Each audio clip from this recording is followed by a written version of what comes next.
Hi, this is Lulu. I'm a compulsive overeater. And today we're going to talk about the fourth step writing. We're going to talk about the self-seeking part of the writing. So now at this point, you have a Google Doc, you have your resentment list, then you have that resentment list copied and a page break between each one. And each one starts with, God, I offer this to you. And then you write, I resent, that would be the first name on your list. Causes, those are the things that, the reasons that you will resent them. Then affects my, we have that, you can go back to the other recording on the affects my and see how this person has affected you. And then the next part we're going to talk about is the self-seeking part. So what is self-seeking? Like how is self-seeking different than selfish? Selfish is like, I want what I want it now. Who cares about you? This is what I want. Do this, stop doing that, start doing that, whatever. Self-seeking is when I am seeking self. I am seeking to make myself feel better, especially when this person is doing this stuff to me and making me feel this way, and they've said this and they've done that and they should stop doing this or whatever they're doing. I'm kind of thinking right now we need to have some kind of an example going on, don't we, Shalice? Yeah. We should probably work on some kind of an example to keep working off of. Yeah, that's a great idea. Yeah. We're not a polished act here, folks. We're just going along. However it works out is just fine. It's perfect. So we'll just work on that. We'll work on coming up with an example. So anyway, the things that I do that make me feel better when I am experiencing this with you. So again, I have a little cheat sheet because chances are it's one of these things.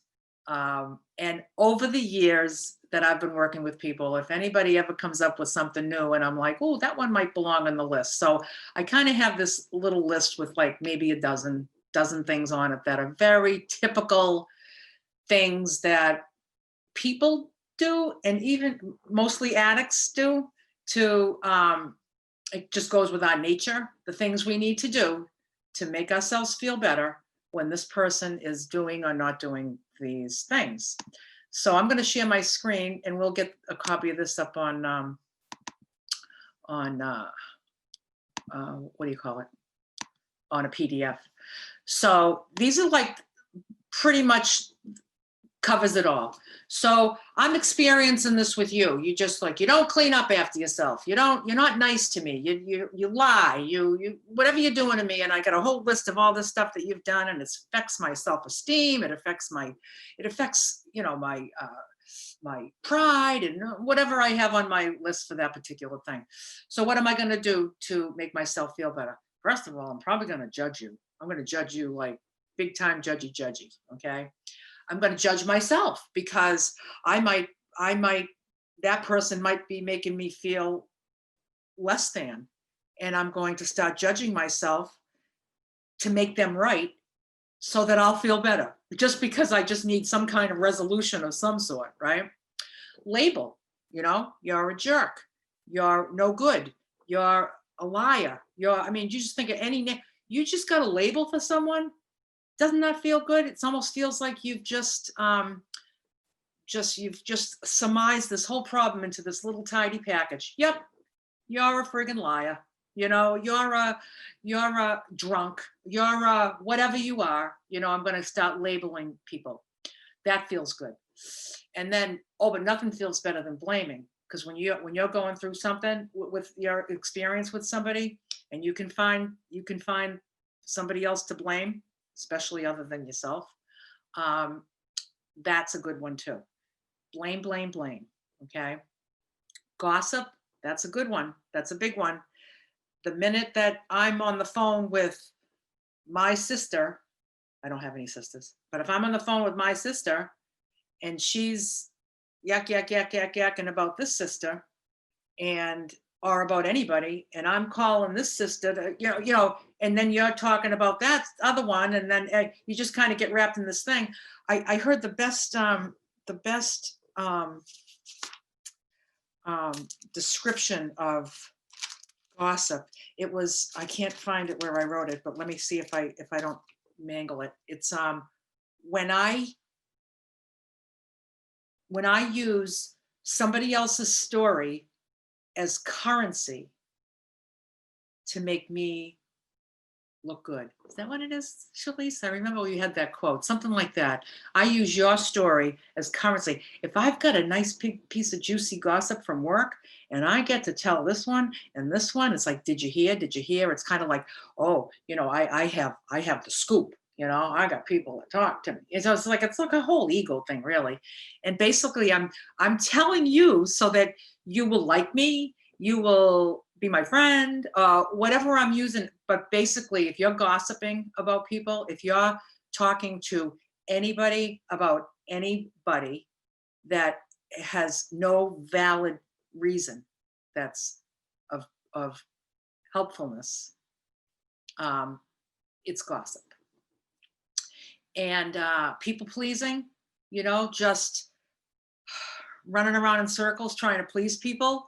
It seems like that's not self-serving. It almost seems like, look at they're doing everything for this one. They do that for that one, and they do that for that one. They're doing it all for themselves, because I need to please you so that I feel okay. I need to please you so that you're my friend. I need to say yes to you when I really want to say no, because I can't have you think that I'm not generous. Whatever it is, it's people pleasing, it's self-centeredness, it's self-seeking behavior. It's a behavior that you do to make yourself feel better.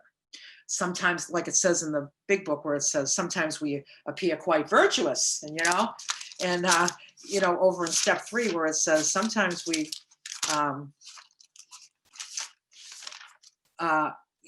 in trying to make these arrangements, our act is sometimes quite virtuous. He may be kind, considerate, patient, generous, even modest and self-sacrificing. On the other hand, he may be mean, egotistical, selfish, and dishonest.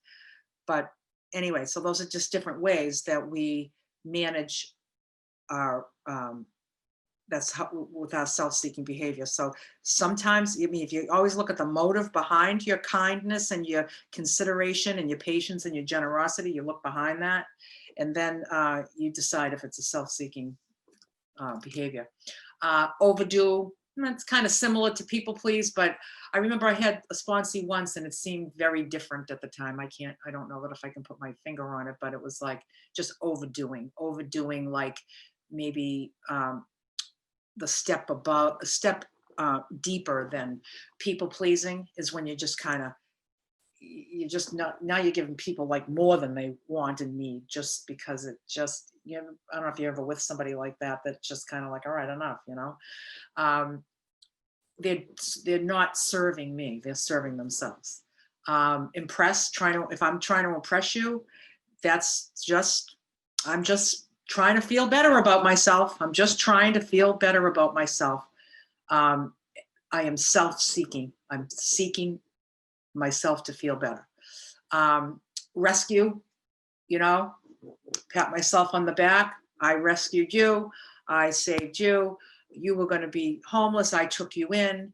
My drug addict nephew comes over. Yep, I'll take care of you. You're going to get, you're always trying to rescue everybody. And like, you can't get somebody clean. You can't get somebody help, have somebody put the food down, drugs down. I mean, it's just like, that's their journey between them and God when their bottom hits. But sometimes we can really get into the rescuing thing. Rescuing family members from what you consider to be something that they need rescuing from. Being a good girl, just not being your authentic self, but trying to be on this like good behavior that is self-serving. It's not you're on good behavior because you're like connected with God and you're like, I want to be like God. I want to be kind and beautiful and compassionate and empathetic, just like God. No, you're being a good girl, so you get what you want, and silent scorn. So that would be like that festering rage. Silently scorning is when you have no idea that I can't stand you. But let me just tell you, I'm festering. And every time I think about it, I'm festering and I'm festering. And the more I think about it, the more right I am. And the more right I am, the better I feel. So I'm seeking myself. I'm going to just keep thinking about this until I can think of every little angle that I am right. I am right. And then I feel better about myself, especially when I pat myself on the back that I didn't yell at them, because at least I didn't yell. But then you're sitting in that festering rage, which somebody else is probably going to get the brunt of. Probably not that person, but somebody else will get it. It's going to come out somewhere, come out sideways somewhere, you know. Withdrawing. Now, these next three are different but the same. Withdraw. I withdraw from you. I hide from you. Like that's more of like an embarrassment thing. And avoid. There is a difference in all of those, and you'll see it when you write it. When you list it, you'll see the difference between when I'm withdrawing from you, or I'm avoiding you, or I'm hiding from you. They all seem the same, but when you're going to pick one of those for your self-seeking list from each person, you'll identify it and be clear on the difference. Eat and drink. Well, that's what I did most of my life to make myself feel better. Sometimes I didn't have to do anything else. Just sit there and just pig out, you know, and it served me. It served me just as well as all the other things did. I was seeking to make myself feel better. And like Harlan always says, it works for like 9 seconds and then it's over. And a lot of this other stuff only works for 9 seconds too. Well, maybe 18, I don't know. Fantasize. If I'm going to fantasize about some kind of outcome that I'm going to fantasize that's going to actually happen, and then everything is going to be good. And so I can get away out of reality into a fantasy. And then I just feel better in the fantasy. I just feel better, you know. Pity party. That's a big one. That's a big one that comes up a lot for addicts. So, you know, when I just, especially if I invite people to the party, because then I got people right there with me that are confirming everything that I'm complaining about, everything that all my causes of this particular person. I'll have somebody there to listen and probably agree or whatever. And but the minute I get into poor me, you know, like they say in AA, pour me a drink, you know, that's a big AA slogan thing. And so cry. Not that there's anything wrong with crying, but I think it's good to know that if you're a crier, what that, you know, there's some people that cry is on every single one, like just everybody makes them cry. And it's just kind of good to see that if that's what makes you feel better, then that's what you're doing. It's just good to know. And defend yourself. That's a big one too. You know, I mean, you know, somebody's doing something that I don't like and I don't agree with, and I think it needs to start happening or it needs to stop happening, whatever it is. And especially if I'm being attacked by somebody, if I have it on my list, she tells me I'm stupid, she tells me I won't amount to anything, I'm going to defend. Maybe I'm defending myself. I don't know. Maybe I just sit there and cry. Can you see how like everybody reacts to things differently? And what's really important here is we want to see patterns in you and how you respond to life. And because that's what all these resentments are. It's all just life happening. We want to see, how do I respond? Somebody might hear that and they might cry. Somebody might hear that and they go eat a cake. Somebody might hear that and they silently scorn. They don't want to say anything. Somebody might yell and go, "What are you doing?" So, you know, everybody handles themselves differently. And I could, as a sponsor, I could never guess how you respond and react to life. How could I even know that? Like, I hardly know you, and you hardly know you, because I hardly knew me until I had all this stuff written. Good information to have at the end of your 4-step writing. You're like, oh, look at these patterns. If somebody said, do you gossip a lot, I'd be like, oh no, I don't gossip a lot. But if that showed up like on every other one of my resentment writing, right? I'd be like, well, geez, I guess I do, you know. Um, lecture, like, lecturing people, and that makes you feel good. Yep. Let me just tell you, you sit right down here. I'm going to teach you something. I'm going to teach you about right from wrong. And you sit right here and I'm going to tell you, I'm going to lecture you. That is, nobody really signs up for that. And that would be self-seeking. I'm going to make myself feel better because I'm going to be the lecturer and I'm going to hear everything about me and that everything I agree with. That's what I'm going to hear right now as I lecture. I'm going to hear everything that I agree with. Attack verbally, attack physically. That would be for the yellow screamer. Some people are yellow screamers. Some people are silent. Some people just curl up in a ball and hide, when they're feeling like it. And some people are just like, rah, and some people are hitting people. So if you're hitting people or you're verbally attacking people, it's probably be a good thing to know about yourself if you don't know it. Demanding things that can almost make you feel like you have a sense of power.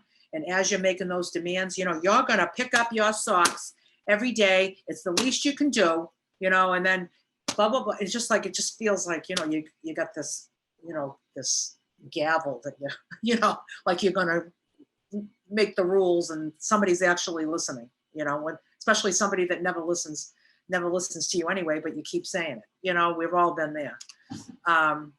Rebel to rebel. That, I mean, that's probably more so for younger people. I think, my rebel days are over, but I can see that the difference in that kind of a reaction when you're just rebelling against somebody. Like, you don't even maybe what you're picking to do, it doesn't even make any sense, but it's rebellious. It's gonna push your buttons. So it might feel rebellious, but you'll know it when you're going through and picking which ones belong on your self-seeking list. On each person, you're gonna just keep reading all the harms done to you. You're just gonna keep scanning your eye up and down them, and you're just like, where was I? Did I ever avoid? What did I ever demand? Did I ever yell at this person? Did I have a pity? Did I try to rescue this person? Was I blaming this person? Or was I blaming somebody else for this person? So you just kind of keep your eyes scanning up and down on the causes, and then you'll know which ones belong. Being too honest, yeah, we can pat ourselves in the back for being too honest, and sometimes being too honest is hurtful to people. But geez, it can feel good because I was honest. It's like, you give yourself a pat in the back. I'm just like an honest friend. I'm a real honest friend. And in the meantime, you've just like, you've really hurt somebody. Nagging, that would be just nag, complain, same thing, wah, wah, wah, wah, that whole thing. Unfair expectations. You can see how if I have expectations of somebody, how that's going to make me feel better because I'm presenting my expectations. But it's just so funny to expect anything from somebody else is really unfair. So all expectations from somebody else are unfair. So just unfair expectations. When I put those out there, those expectations out there, I just get a little hit, makes me feel good. Withholding information, thoughts, or feelings. That's a little bit different than withdrawing and hiding, embarrass and avoid, but they're all the same, but they're all very typical, and you'll feel which one belongs when I'm not telling you how I feel. I'm not telling you what I think. I have information I'm holding on to that would be critical for me to tell you. Whatever I'm doing, whether I'm just doing like a power play or I'm just shutting down because I feel better if I just shut down. Don't want to deal with it, So you might find that. Then there's revenge. That's when you have revengeful thoughts. When you start thinking about, you either get revenge or you have revengeful thoughts. That is self-seeking in all its glory, because you did this to me, I'm going to do it to you, and it's going to feel good. That would be revenge. So that's what I have on the self-seeking list. Chances are, in all my years of doing this work, these are things that have come up with people. And when I didn't feel that they were really, really specifically unique to them, and if it was, I wouldn't put it on this list. This is just and you can have self-seeking behaviors that are not on this list, but it's probably going to be something that's in a form of one of these words anyway. So you might as well just use this list. And then just, for each person, you might have 2 or 3. It might just say, I judged others, I blamed, and I withdrew. That might be one. Another one, you might have 10 of these. Some of them you'll just feel just one, because it might be like, a teacher at school. So you would never be making demands and attacking physically and verbally, but you wouldn't even be lecturing them. You might defend yourself to somebody like that, or you might try to be a good girl or a good boy. Brett, that should say good girl or boy. It just says girl because I work with girls most. No, I don't even do that anymore. I work with men too. Anyway, so even if I'm labeling this teacher in my mind, if I got all kinds of labels in my mind, those count. It's not just the ones that I spoke out loud, but I got the labels in my mind. I need to get rid of that label maker, and so this is not about releasing these. This is about identifying these things. And that's what I have on the self-seeking part. Shalice, do you have anything to add to this? Yeah, I just want to say that was fantastic. So good.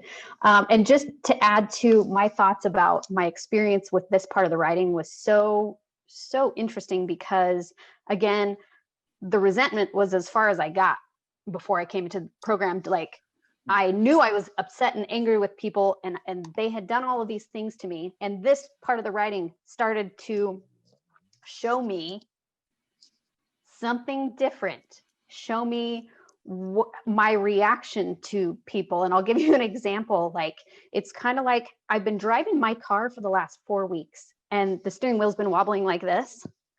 And so I'm like, oh, that's annoying. That's just annoying. And I'm just driving it for 4 weeks. And I'm just like, finally, I'm just like, something's wrong. I don't know what it is, and it would be like resentments. I know something's wrong, keep driving it, and let's just turn up the radio because it's annoying and I don't want to see it. But this is kind of like taking the car to the shop, having having it just opened up and looked at to see what's underneath that annoying irritation, resentment. And so this is the part where we go into the diagnostics of this sister right here. What's happening inside of me, how I'm reacting to other people, how I'm reacting to situations. I had no idea. And these things are all automatic.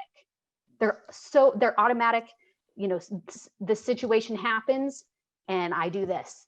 I'm not even aware of that until I come into this diagnostic process through the step 4 writing. So it's just beautiful to, open up and just see, oh, okay, I might actually have a part in this, and so it's just beautiful part of it to start to see how I react to life, and very, very, very good information.